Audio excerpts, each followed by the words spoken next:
আসসালামু আলাইকুম দর্শক বন্ধুরা, আজকে আমরা আছি কেমন বাংলাদেশ চাই আমরা এর ২৫তম পর্বে। আজকে আমাদের সাথে অতিথি আছেন জনাব মাহফুজুল্লাহ বাবু, business editor, daily Times of বাংলাদেশের। জনাব মাহফুজুল্লাহ, আপনাকে আন্তরিক কৃতজ্ঞতা ও ধন্যবাদ আপনার ব্যস্ততা সময়ের মধ্যে আমাদেরকে সময় দেওয়ার জন্য। জনাব বাবু থ্যাংক ইউ আপনি ধন্যবাদ। জনাব বাবু, আপনি জানেন আজকে আমাদের বিষয়টা হচ্ছে অর্থ ও বাণিজ্য। আ অর্থ আমাদের নতুন যে সরকার শপথ নিয়েছে বা নির্বাচিত সরকার যে এসেছে তার খুব এখনো ১ সপ্তাহ হয়নি। আমরা এই সরকারের অর্থ বাণিজ্য ইভ্যালুয়েশন করার জন্য হয়তো আরেকটু সময় নেওয়াই আমাদের উচিত হবে। জাস্ট আমি আপনার কাছ থেকে, আপনি জানেন বর্তমান সময়ে খুব আলোচিত একটা বিষয় যেটা নির্বাচন ছাড়া যে আলোচিত একটা বিষয়, সেটা হলো যুক্তরাষ্ট্রের সাথে বাংলাদেশের যে বাণিজ্য চুক্তিটা ছিল, এটা অনেকদিনই লুকায়িত ছিল। এখন এটা প্রকাশ পেয়েছে যুক্তরাষ্ট্রের একটা ওয়েবসাইটের মাধ্যমে। অ্যা এই বিষয়ে যদি আপনি আমাদেরকে একটু অবহিত করতেন, আসলে এই চুক্তির কারণে বাংলাদেশের অর্থনীতিতে কি প্রভাব পড়বে? প্লাস নির্বাচিত সরকার কি অসুবিধাগুলি ফেস করবে? আচ্ছা। আ আ লুকায়িত বিষয়টি হচ্ছে এনডিএ বলে একটি জিনিস থাকে আসলে। যখন হুম, আ নেগোসিয়েশন স্টেজে থাকে, ডিলটা সাইন জি, হওয়া পর্যন্ত চুক্তি প্রকাশ না করা, এটি জি, আপনি ডিলের ওয়ার্লড এ এটি একটা জেন্টলম্যানস এগ্রিমেন্ট। জি, হ্যাঁ? আর এটি এমনি চুক্তি করাই থাকে যে আমরা এটি প্রকাশ করব না একটা সার্টেন টাইম পর্যন্ত। জি, সেখানে সমস্যা না।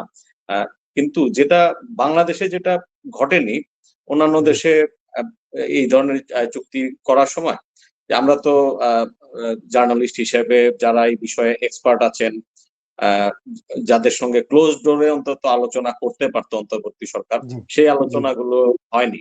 আর জি, উম কিছু ব্যবসায়ী তারা যারা প্রাইভেট সেক্টর থেকে আমেরিকান আ কমোডিটিস ইম্পোর্ট বাড়াবেন, তারা ডিল বা এমওইউ এগুলো করার সময় বিভিন্ন সময়ে ছিলেন। বাট ইনফেক্ট পুরো চুক্তিটি জি, সরকারের কর্তা ব্যক্তিরা ছাড়া কেউই জানতেন না। তো জি, এর আ ২ টো পার্ট যদি আমরা বলি যে একটা হচ্ছে অর্থনৈতিক পার্ট, জি, আর আরেকটা হচ্ছে আ তার জিওপলিটিক্যাল প্লাস আমাদের যে সার্বভৌম সিদ্ধান্ত নেওয়ার যে বিষয়, সেই অ্যাসপেক্ট গুলো আছে।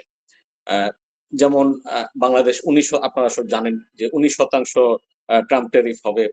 জি, তারপরে হচ্ছে আমেরিকান তুলা বা সুতার থেকে যদি অ্যা বানানো হয় যে কাপড়গুলো সেগুলো কাপড়গুলো, আমেরিকা, জি, তাহলে ট্রাম্প ট্যারিফটা 0 হয়ে যাবে। মেইনলি জি, বাংলাদেশের অর্জন এটি।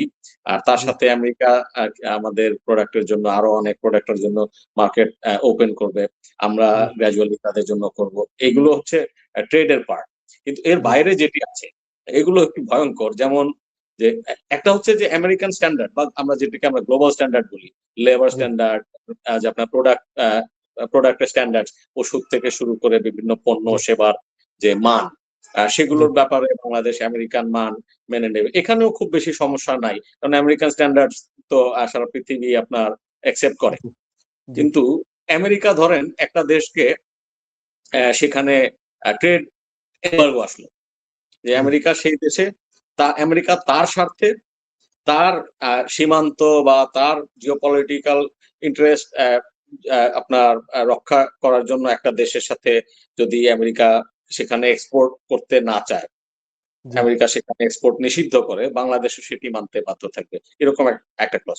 তারপরে জি, আ সেখান থেকে আমদানি নিষিদ্ধ। জি, সেই দেশের সাথে ধরেন আমেরিকা যাদেরকে আপনার not that much market economy like China জি, বা এই ধরনের দেশের সাথে বাংলাদেশ মুক্ত বাণিজ্য চুক্তি করতে পারবে না। তারপরে জি, হচ্ছে যে এই ধরনের আ স্ট্যান্ডার্ডস এ যারা আমেরিকান স্ট্যান্ডার্ডস এর সাথে ডেভিয়েট করে তাদের সাথেও আমরা চুক্তি করতে পারব না। হ্যাঁ? সমরাস্ত্র, টেকনোলজি আপনি জানেন যে আপনি একটা আমেরিকান টেকনোলজি এক্সপেনসিভ বাট এগুলোর এক্সপেন্সিভ, অল্টারনেটিভ কিন্তু আমরা এমার্জিং ওয়ার্ল্ড এ লাইক চাইনিজ টেকনোলজি ইস মাচ চিপার। হ্যাঁ? জি, তারপরে হচ্ছে সমরাস্ত্রের ক্ষেত্রেও একই ব্যাপার যে বাংলাদেশ আমেরিকা থেকে সমরাস্ত্র ক্রয় বাড়াবে। ওয়েদার আ আপনার সার্টেন দেশ থেকে সমরাস্ত্র ক্রয় করবে না। অ্যান্ড জি, that will be decided by America for sure. জি, হ্যাঁ? জি, তো এই দ্যাট মিনস এটা এক্সপার্টরা আমাদেরকে বলেছেন যে এটি আসলে বাংলাদেশের সার্বভৌম সিদ্ধান্ত নেওয়ার। পথে একটা বড় অন্তরায় হয়ে দাঁড়াবে। আর সবচেয়ে বড় কথা যে আমেরিকা কিন্তু এখন সারা পৃথিবীর সাথেই তার কনফ্রন্টেশন হচ্ছে। এটা একসময় ছিল যে ডেমোক্রেটিক, আমরা যেটিকে সাদা চামড়ার গণতান্ত্রিক বিশ্ব বলি, জি তাদের সাথে তাদের অ্যালাইনমেন্ট ছিল, কিন্তু এখন জি বাণিজ্যে ট্রাম্প কিন্তু তাদের সাথেও তাদের কনফ্রন্টেশন হয়ে যাচ্ছে। লাইক আজকে ইউরোপ যাবে একদিকে, আমেরিকা যাবে আরেক দিকে। তো আপনি জি যখন আমেরিকার বলয়ে ঢুকে যাবেন, জি হ্যাঁ, I mean you are getting married to America, তো বাংলাদেশের জন্য তার ঐতিহাসিক যে আপনার যে সবার সাথে বন্ধুত্ব, কারোর সাথে শত্রুতা না, বৈরিতা না, এই যে একটা জি আপনার যে একটা ব্যালেন্স যে পররাষ্ট্রনীতি ছিল, সেটি ব্যাহত হওয়ার একটা বিরাট কজ এটা। তো যাই হোক, জি এটি শেষ জনাব, অন্তর্বর্তী খুবই খুবই তাড়াহুড়ো করে, হ্যাঁ, খুবই জি যেটা মানে যে তাদের দুজনের সঙ্গে গতকালকে আমার কথা হচ্ছিল, আমরা জি জিজ্ঞেস করছিলাম যে আপনি দেখেন এমন একটা জিনিস যেটা আমেরিকান সুপ্রিম কোর্ট এই পুরো শুল্কটাকে আপনার অবৈধ ঘোষণা করলো, ঘোষণা করে দিয়েছে। বেআইনি জি ঘোষণা করলো। এইটার রেসপন্সে আপনারা এত বেশি জিনিস কেন স্যাক্রিফাইস করলেন? তা আপনারা কি জি জানতেন না যে এটা কোর্ট একটা জিনিস পেন্ডিং আছে? তারপরে ৩ দিন পরে ইলেকশন, ৭ দিন ৮ দিনের মাথায় নতুন একটা ডেমোক্রেটিক্যালি ইলেক্টেড সরকার দায়িত্ব নিবে। তো সরকার, আপনাদের জি কেন এত ঠেকা পড়লো? তো এইটাই যেটা আপনার সারা বাংলাদেশের মানুষ বলছে যে আসলে অনির্বাচিত সরকারকে আ কোনো না কোনো পরাশক্তি বসায় বা কোনো না কোনো পরাশক্তি ব্যাকআপ দেয়। তারা তার সেই প্রভুর কথা মতো চলে। হ্যাঁ? এই যে দ্য কনস্পিরেসি থিওরি, এগুলোই জি এখন আসলে মানুষ বিশ্বাস করছেন। আ জি ১। তবে এটি অবৈধ ঘোষণার পরে আমরা এক্সপার্টদেরকে, লিগ্যাল এক্সপার্টদেরকে জিজ্ঞেস করেছিলাম। আ আ সরকারের যারা কর্তা ব্যক্তি আছেন তাদেরকেও বলেছি। তারা বলছেন যে শুল্ক, দ্য রেসিপ্রোকাল ট্যারিফ ইটসেলফ, এই রিলেটেড যে ক্লজ গুলো আছে, জি সেগুলো অটোমেটিক্যালি ইনভ্যালিড, যেহেতু এই ক্লজটা the tariff itself is null and void. কিন্তু ওকে এর এর সঙ্গে আনুষঙ্গিক যে চুক্তিগুলো আমরা করেছি, যে জি ক্লজ গুলোতে আমরা স্বাক্ষর করেছি, সেই ক্লজ গুলো এফেক্টিভ। জি। দেখেন, আমি যদি চ্যালেঞ্জ হচ্ছে আমি যদি আপনাকে একটু ইয়ে করি, যেমন ১৪ টি বোয়িং বিমান কেনার কথা আছে। তারপরে ১৫ বছরে প্রায় $১৫০০ কোটি জ্বালানি কিনার যে চুক্তিটা আছে। তো সেগুলি তো থাকছেই সমস্ত কিনার জন্য। ইয়ারলি সেগুলো তো $৩.৫ থাকছেই। বিলিয়ন প্লাস হচ্ছে জি, অ্যাগ্রো অ্যান্ড এনার্জি কমোডিটিস, এগুলো কেনা, হ্যাঁ? যাতে ট্রেড জি, গ্যাপটা কমে আসে। আ জি, আ সেই পার্ট গুলো। তো যাই হোক, এখন এক্সপার্টরা বলছেন যে বাংলাদেশের উচিত হবে, সরকারের উচিত হবে যে এগুলো রিনেগোশিয়েট করা। যে আমেরিকাকে আপনি, ট্রাম্প কিন্তু বলেছে যে আমাদের সাথে এই ট্যারিফ নিয়ে অনেক দেশের সাথে বাইল্যাটারাল চুক্তি করব, যে সবাই সেগুলো আপহোল্ড করবেন। আর আ তার কথার মানে হচ্ছে যে তার কাছে অন্যান্য টুল আছে। জি, সত্যিই আছে। ইনফেক্ট আমরা দেখেছি প্রায় গত ১-১.৫ দশক ধরে, আপনার এটলিস্ট ১ দশক ধরে আমেরিকা কিন্তু আ আপনার কান্ট্রি স্পেসিফিক, কমোডিটি স্পেসিফিক বা যে আপনার প্রোডাক্ট স্পেসিফিক আপনার নানা রকমের আপনার ডিউটি আরোপ করেছে। এই হাতিয়ারগুলো তার কাছে আছে। সেগুলো জি, নিয়ে সে খেলতে পারে। তো যাই হোক, এখানে একটা ব্যালেন্স এক্সিট বলি বা রিনেগোসিয়েশন বলি of the clauses, G. It will be very important for Bangladesh. আমরা আশা করব, কারণ আমরাও দেখেছি যে নবনির্বাচিত সরকার আ আ যাকে পররাষ্ট্রমন্ত্রী হিসেবে নিয়োগ দিয়েছেন, যিনি নাকি এই যুক্তরাষ্ট্রের সাথে যে চুক্তির ক্ষেত্রে তার একটা বড় একটা ভূমিকা ছিল। আ জনাব তিনি করিম এবং উনাকে যে উপদেষ্টা শেখ বশিরউদ্দিন, জি, এই দুজনই ছিলেন মূলত আপনার যেটা লিডারশিপে। লিডারশিপে।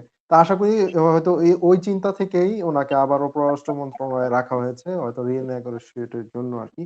কারণ এমন একটা চুক্তি আসলে বাংলাদেশের উপর একটা বার্ডেন। আপনার কি মনে হয় যদি এই চুক্তিটা এভাবেই থাকে, বাংলাদেশের নবনির্বাচিত সরকার, এই আমি চুক্তিটা শুধু এভাবে থাকার মানে হচ্ছে, ধরেন যে আগামীতে যদি আমরা দেখতে পাচ্ছি সুরগুলো ট্রাম্পের কণ্ঠে, ইউরোপের সাথে যদি আমেরিকার আপনার কনফ্রন্টেশন হয়, ট্রাম্পের মতো কোনো প্রেসিডেন্ট যদি বলে যে আহ, ইউরোপে এক্সপোর্ট করা যাবে না, very unlikely but not G, impossible যে ইউরোপে জি, এক্সপোর্ট করা যাবে না। তো আমরা আমেরিকায় যা এক্সপোর্ট করি তার চেয়ে বেশ কয়েক গুণ বেশি ইউএসএ ইউরোপে আমাদের এক্সপোর্ট করেন। জি, 88% অফ দ্য এক্সপোর্ট যায়, ওয়েদার অলমোস্ট 50% যায় হচ্ছে ইউরোপ। ইউরোপে। জাস্ট জি, একটা এক্সাম্পল বললাম। জি। তো এই ধরনের সমস্যা। তারপরে আপনি যে হুম, একটা চাইনিজ টেকনোলজির সমরাস্ত্র যদি আপনি লাইক $10 মিলিয়ন কিনতে পারেন, সেটিরই আমেরিকান কাউন্টার পার্ট বা আই মিন কম্পিটিটর সমরাস্ত্র আপনাকে কিনতে হবে আরো বেশি দিয়ে, লাইক জি, আইফোন ভার্সাস হুয়াওই জি, যদি আমরা বলি আর কি, জি। এরকম তারপর টেকনোলজিতে।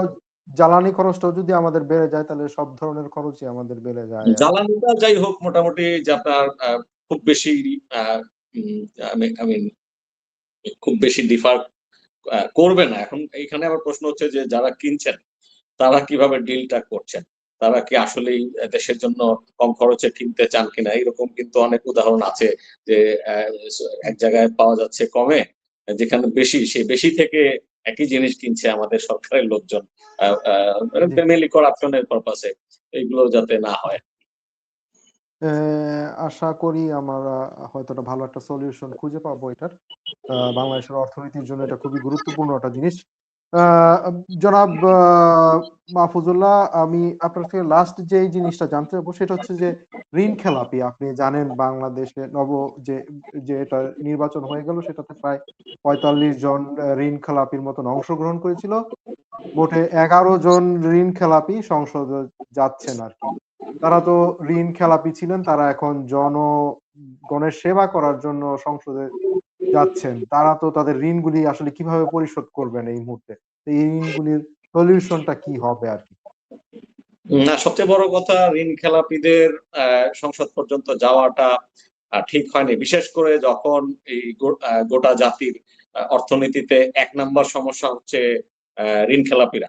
ঋণ খেলাপি, জি, তো এখন ব্যক্তিগত পরিসরে আমরা যারা যে বিএনপি যাদেরকে আমরা চিনি তারা বিশ্বাস করতে চান যে দীর্ঘ ১৭ বছর বা ১২-১৪ বছর ধরে তাদের উপরে যে তাদের ব্যবসা বাণিজ্যের উপরে যে অপারেশন হয়েছে আওয়ামী জি, লীগের সময়, ঋণ খেলাপি না হয়ে কোনো উপায় ছিল না। একই উপায় ছিল কথা না। কিন্তু সালমান এফ রহমানও তিনি যখন জি, ক্ষমতায় ছিলেন তিনিও বলছিলেন বিভিন্ন ইন্টারভিউতে যে জেলে থাকা অবস্থায় তার উপরে নানান রকমের যে জি, প্রতিশোধমূলক, অ্যাডভার্স যে সরকারি অ্যাকশন, সেগুলোর জি, কারণে তার কোম্পানি খেলাপি হয়ে গেছে। জি, তো আসলে এগুলোর ব্যাপারে এট লিস্ট ২৪ এর এরকম একটা আপরাইজিং এর পর জি। এগুলোর ব্যাপারে আমি এক্সপেক্ট করেছিলাম যে রাজনৈতিক রাজনীতিবিদরা দলগুলো একটু সতর্কতা সচেতন হবেন হবে। আরকি। জি। আমরাও আশা মানে করেছি, যদি আমরাও আশা করছিলাম, জনগণও আশা করে যে আসলে বাংলাদেশের রাজনীতিবিদরা এই বিষয়গুলিতে আরো বেশি সিনসিয়ার হবেন আরকি। আরেকটু হয়তোবা একটু সিরিয়াসলি এই জিনিসগুলি তারা চিন্তা করবেন।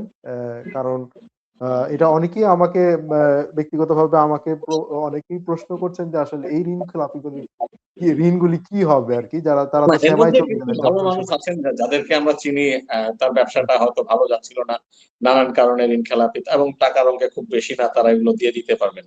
আর জি। এখন যদি এমপি মন্ত্রী হলে আ এই আ কাজটি আরো সহজ আমি যদি একটু এড করি, আপনি হয়তো ব্যারিস্টার রুমিন ফারহানার কথাটা শুনেছেন, যিনি স্বতন্ত্র নির্বাচিত প্রার্থী। তিনি বলেছেন অ্যা তারা যদি বিগত সরকারের আমলে নির্যাতিতই ছিল, তারা ঋণটা পেল কিভাবে?